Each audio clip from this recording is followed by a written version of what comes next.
अन्ना हजारे के आशीर्वाद से उपजे जन आंदोलन में नैतिकता की दुहाई देने वाली पार्टी की अब पहली प्राथमिकता शराब हो गई है। ये तो देखा ही नहीं मैं आज तक। सीएजी की रिपोर्ट आपने कंसील कर दिया, विधानसभा में नहीं आने दिया। आपको मालूम है कानून के मुताबिक जब रिपोर्ट आती है तो पहले विधानसभा में जाती है, वहां से पब्लिक अकाउंट्स कमेटी में जाती है। तो 2600 करोड़ का घोटाला हुआ, उसको आप छुपा गए। माननीय केजरीवाल जी जेल गए, माननीय सिसोदिया जी जेल गए, बाकी लोग गए, चार्जशीट फाइल हो गई है, सैंक्शन दे दिया गया है। इसके बाद भी शराब के ठेकेदारों का ऐसा क्या दबाव है इनके ऊपर? कौन सी अंडरस्टैंडिंग है? क्या आते के साथ उनका कहना है कि हम दोबारा लागू करेंगे? ये अपने आप में बहुत ही पीड़ादायक है। दिल्ली के शराब के घोटाले पर बहुत बातचीत हुई है, इसी मंच से की गई है, राष्ट्रीय स्तर से भी और दिल्ली के भी भाजपा के स्तर से। तो दोबारा दोहराने की जरूरत नहीं है। लेकिन सीएजी ने घोटाला पाया, सीबीआई ने घोटाला पाया, दिल्ली की स्पेशल इन्वेस्टिगेशन टीम ने घोटाला पाया, चार्जशीट हो गई है, कॉग्निजेंस हो गया है, सैंक्शन हो गया है। और तो और सीएजी की रिपोर्ट विधानसभा में नहीं रखी गई तो हाईकोर्ट ने भी फटकार लगाई, आपने देखा। इसके बावजूद कहना कि हम उसी शराब नीति को लागू करेंगे, मतलब वही घोटाला करेंगे जो हमने किया था। ये बहुत पीड़ादायक है। और भारत के गणराज्य के 75 ईयर्स पूरे हो रहे हैं तो पॉलिटिकल आंदोलन बहुत हुए हैं, लेकिन नैतिकता के बिना पर शुरू किया गया कोई आंदोलन शराब के घोटाले की दलदल में इस तरह फंसेगा, ये कभी नहीं देखा गया। मैं फिर रिपीट कर रहा हूं, आजाद भारत में 47 के बाद बहुत सारे पॉलिटिकल मूवमेंट्स हुए हैं। आपने देखा होगा, पॉलिटिकल पार्टीज के हुए हैं, बाकी के हुए हैं। कई पार्टियां आगे निकल गई, कई पार्टियां नहीं निकल पाई। अगर मैं नैतिक आंदोलन पर देखता हूं तो एक हम लोग के प्रामाणिक नेता लोकनायक जयप्रकाश नारायण को देखता हूं, और दूसरा मिला अन्ना हजारे।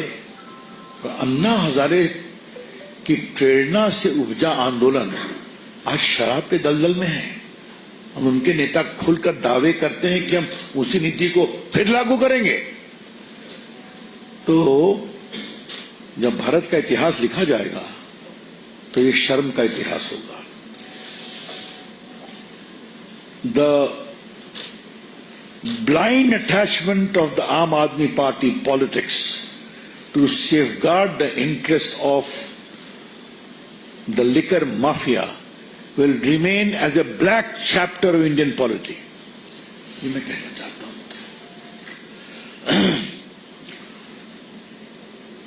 मित्रों, राहुल गांधी बहुत बोल गए हैं, सुना हमने, देखा भी हमने।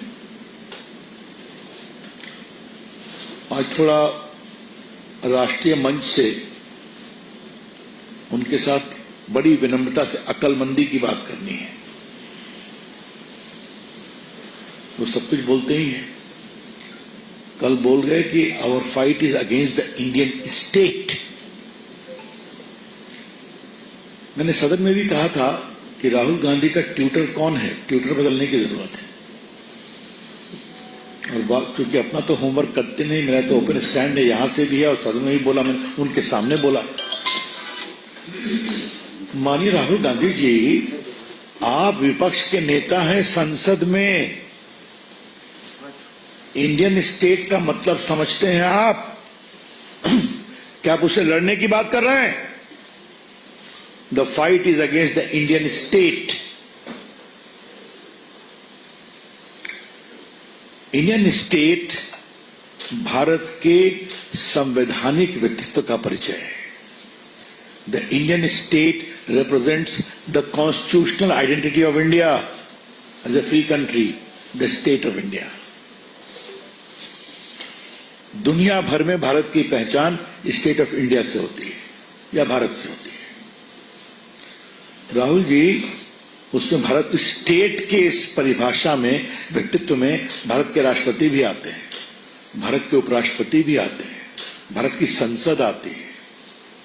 आप संसद में विपक्ष के सम्मानीय नेता हैं, आप भी आते हैं। राज्यों की विधानसभाएं भी आती हैं, जिसमें कई आपकी पार्टी के द्वारा चल रही है। इस स्टेट की विचारधारा में सुप्रीम कोर्ट और हाई कोर्ट भी आता है, जिसने कई बार आपके अनाप शनाप बकबक किए कमेंट पर जो डिफेमेशन सूट चला, उसमें आपको राहत भी दी है। और इस स्टेट में आप भी आते हैं, पत्रकार, मीडिया। बाकी मैं संस्थाओं की बातें नहीं करता, उनको तो खुदा खुलेआम गाली बढ़ते रहते हैं। राहुल गांधी जी, आप कुछ बोलते हैं तो समझते हैं कि आप क्या बोलते हैं? आप समझना कब शुरू करेंगे? कल कांग्रेसी रात दरबारी में ताली बजा रहे थे। रात को मैंने पटना में टीवी पर देखा, हमने कहा हो क्या गया इनको? क्या कांग्रेसी, जो वरिष्ठ कांग्रेसी अच्छे लोग हैं, अनुभवी लोग हैं, उन्हें समझाना ही बंद कर दिया है क्या?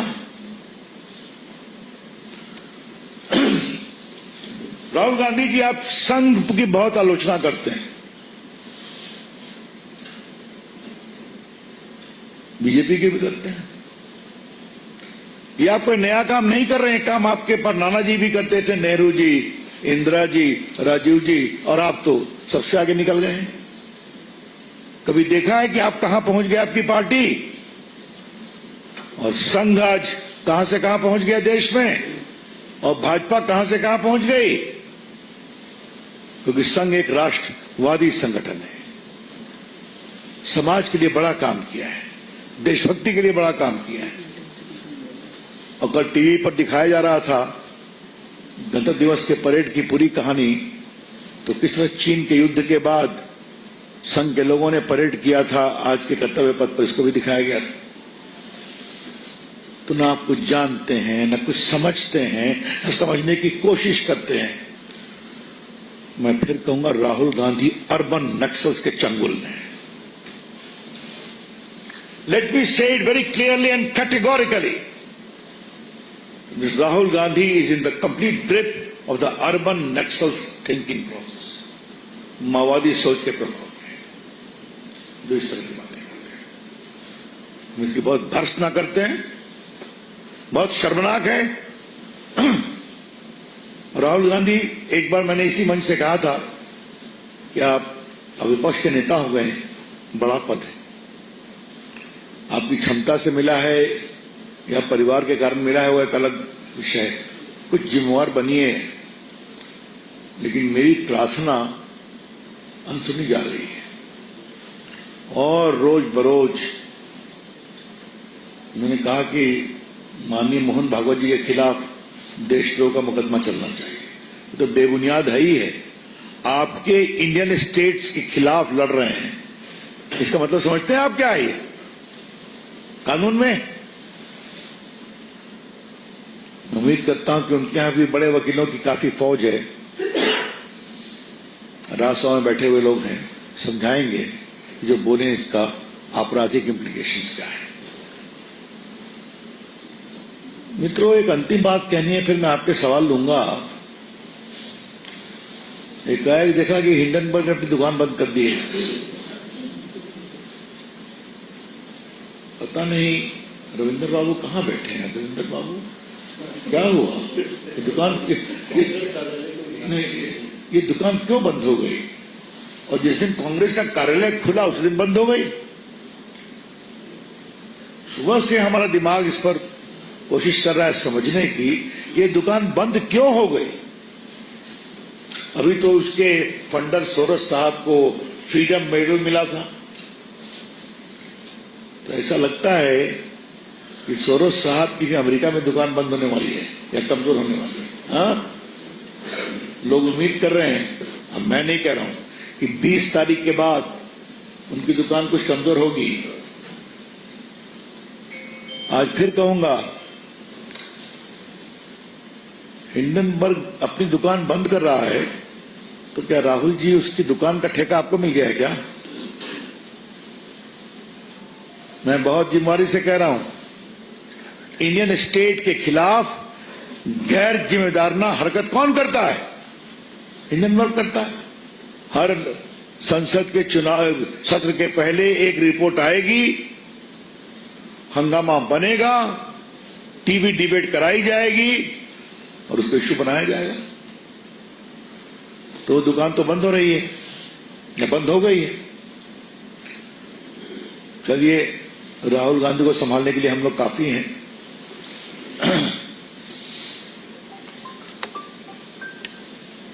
आज कैबिनेट में एक फैसला हुआ है कि सभी केंद्रीय सरकार के कर्मचारियों को 8वें वेतन आयोग की मंजूरी दे दी गई है। पार्टी की ओर से हम इसका स्वागत करते हैं। That's all from my side. Open to questions. प्रश्न सागर आमंत्रित है। अरुण धोत्रा। रवि जी, लेकर माफिया को लेकर आपने आपके से सवाल उठाया गया है और आम आदमी पार्टी के लिए बट एक चीज को लेकर वो लगातार ये कह रहे हैं कि अगर पिछले हुआ है मिला तो नहीं मिला वो कोर्ट में ना फेस करेंगे। कोर्ट में केस चल रहा है ना, हाई कोर्ट गए थे ना, सुप्रीम कोर्ट गए थे ना इसके खिलाफ लड़ते हुए, कोई रिलीफ मिला क्या? तो जो कानूनी प्रक्रिया चल रही है, सीएजी ने पाया कि नहीं पाया? तो संवैधानिक संस्थाएं प्राप्त मालूम कर रही हैं, सैंक्शन दिया जा रहा है, कोर्ट ने कॉग्निजेंस लिया है, चार्जशीट फाइल हुई है। तब उस पर विश्वास नहीं किया जाए और इनके विलाप को सुना जाए, तब कोई जवाब नहीं देना।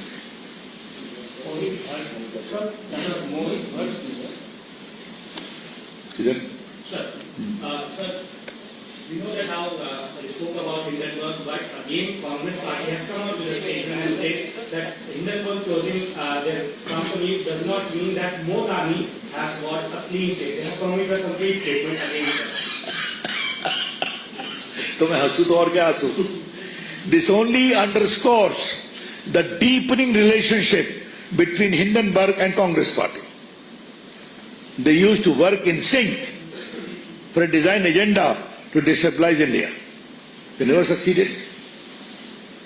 लेकिन मैं कांग्रेस पार्टी को एक बात जरूर कहूंगा, इतना कस के आप पिट गए हरियाणा में, उसके बाद सुपर फ्लॉप शो आपका हुआ महाराष्ट्र में, अभी आपकी ये स्थिति है कि आपको इंडिया इंक से भी बाहर कर दिया गया। कोई आपके रीजनल पार्टी आपके हाथ पकड़ने को तैयार नहीं है, फिर भी इतना अहंकार, इतना गुरूर, कमाल है।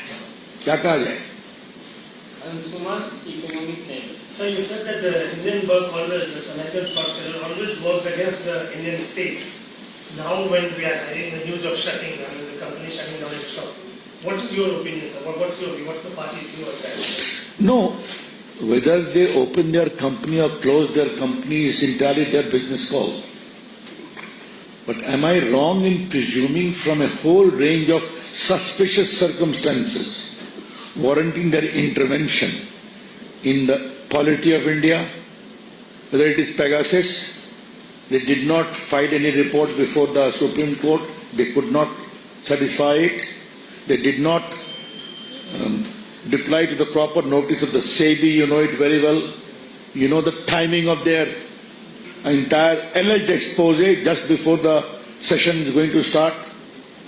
So all these are very deep, suspicious circumstances demonstrated their linkage with the Congress party and both becoming the tool of each other. Sir, Hindenburg की रिपोर्ट जब भी आती थी, चाहे तब सेंसेक्स भी डूब जाता था और आपकी सरकार बजट के पहले आपकी सरकार को काफी झेलना पड़ता था और विपक्षी एकता भी कुछ होती थी। अभी हिंडनबर्ग को कोई रिपोर्ट आएगी या ना स्टॉक अभी चल रहा है, जैसा आपने कहा दुकान ऑफिस दुकान होने की। ऐसे में आपके खिलाफ जो एक मुद्दा ऑपोजिशन को मिलता था, इम्यूनिटी जो दिखती थी, आपको लग रहा है कि इससे आपको और आपकी सरकार को राहत मिलेगी, खासकर बजट सत्र में? अच्छा ये बताइए, महाराष्ट्र के चुनाव के बाद नहीं आया था क्या? हरियाणा के समय नहीं आया था क्या? लोग जान गए हैं कि ये चीज क्या है, ये हिंडनबर्ग जंतु क्या है, इसको देश की जनता समझ गई। और स्टॉक मार्केट भी एक आध दिन ऊपर नीचे होता है, फिर स्टेबल हो जाता है। एक आपने, आप तो बड़े संगीत के भी प्रेमी हैं, ऐसा मैंने सुना है, सच्चाई छुप नहीं सकती बनावट के वसूलों से, खुशबू आ नहीं सकती कभी कागज के फूलों से। वही आता हिंडनबर्ग का। यस गणेश पाठक की पकड़। सर, इससे अलग है कांग्रेस पार्टी वर्शिप एक्ट को लेकर सुप्रीम कोर्ट आप एक मिनट, इस जो मैंने 3 बातें कही, इस पर कोई और सवाल है? नीरज पांडे सर, केंद्र सरकार ने 8वां वेतन आयोग लागू किया है, केंद्रीय कर्मचारियों को लाभ भी दिया। नई दिल्ली विधानसभा सीट पे भी बहुत सारे केंद्रीय कर्मचारी रहते हैं। आरोप ये लग रहा है कि उन्हें प्रभावित करने के लिए सरकार, केंद्र सरकार, भारतीय जनता पार्टी की सरकार ने ये निर्णय अभी लिया। ये तो हमेशा होता है। 5 साल में भी तो सरकार का प्रवक्ता रहा हूं ना, तो डीए वेतन आयोग तक घोषणा हम लोग करते थे ना। और दिल्ली में जितने केंद्र सरकार के कर्मचारी रहते हैं उससे ज्यादा देश में रहते हैं ना, तो सबको फायदा है। और इसका रास्ता क्या है? 1 नेशन 1 इलेक्शन। वरना जब भी कोई चुनाव होगा तो क्या भारत सरकार बंद हो जाएगी क्या? ये कोई सोच ठीक नहीं है। देवेंद्र पारासर सर, दिल्ली में माना जाता है कि पूर्वांचली लगभग 18 सीटों पर अपना असर डालते हैं, और आज बीजेपी जो सूची आई है उसमें सारे सीट्स देख लगता है लगभग 4 सीटें बीजेपी पूर्वांचल को दिया गया, जबकि आम आदमी पार्टी 11-12 सीटें दे रही। तो क्या आपको लगता है कि बीजेपी पूर्वांचल को मैसेज दे पाएगी? देखिए, पूर्वांचल के हमारे दिल्ली के मित्र सीटों की संख्या नहीं गिनते, सरकार का शासन देखते हैं और सरकार का सुशासन देखते हैं। यही अरविंद केजरीवाल जब कोरोना आया था तो क्या कहा था? सब आनंदपुरी बस स्टैंड जाओ, आनंदपुर था ना, आनंद विहार जाओ। तो क्या था उनका कमेंट? 500 रुपया देके दिल्ली आते हो, 5 लाख का इलाज कराते हो। और कितने हमारे बिहार के लोग साइकिल से गए थे बिहार, आपको मालूम है? एक लड़की अपने पिताजी को बैठा के लेके गई थी। यही इन्होंने कहा था ना, बिहारियों के बारे में क्या क्या नहीं कहा था, घुसपैठिया तक कह दिया था।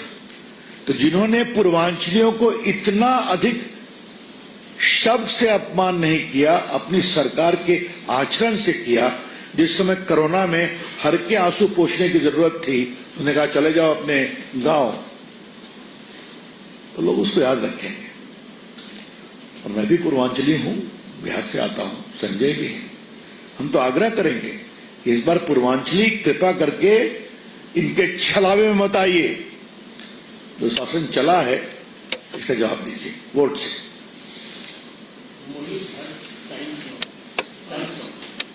Sir, we know that how crores of people are coming to Mahakumbh and the message of Sanatan strengthening is being given. Today's Jadhav again has attacked Mahakumbh and he has basically stated that the numbers that are being given by government are fake, trains are coming empty which are coming to Prayagraj. How do you see this? Again and again we see him attacking Mahakumbh. वो उत्तर प्रदेश के पूर्व मुख्यमंत्री हैं। मैं यही आग्रह करूंगा, थोड़ा सनातन को समझें। तो संख्या वहां आ रही है, वो दुनिया देख रही है। हमें गर्व है आज अपने सनातन संस्कृति पर, जिसका विशाल परिचय कुंभ मेला में दिखाई पड़ रहा है।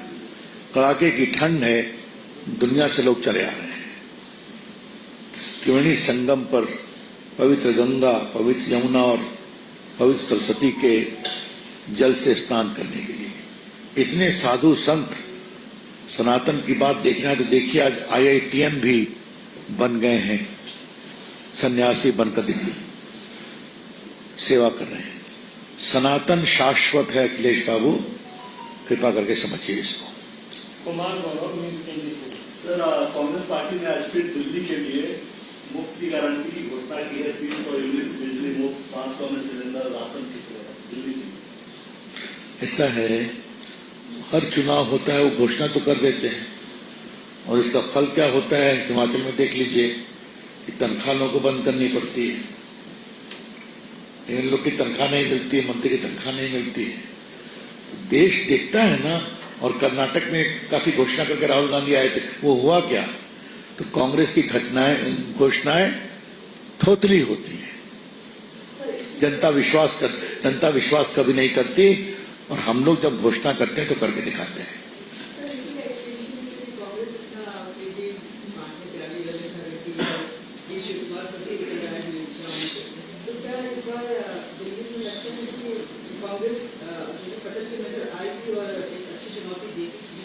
वो तो जनता को देखना है, मुझे नहीं देखना है। लेकिन डी शिवकुमार की एक चिंता बढ़नी चाहिए। सिद्धारमैया कह रहे हैं वहां पर बार बार there is no vacancy for the post of chief minister, तो उनको याद रखना चाहिए कि इनके दिल्ली आते ही ये भी एक नया विषय खड़ा हो रहा है।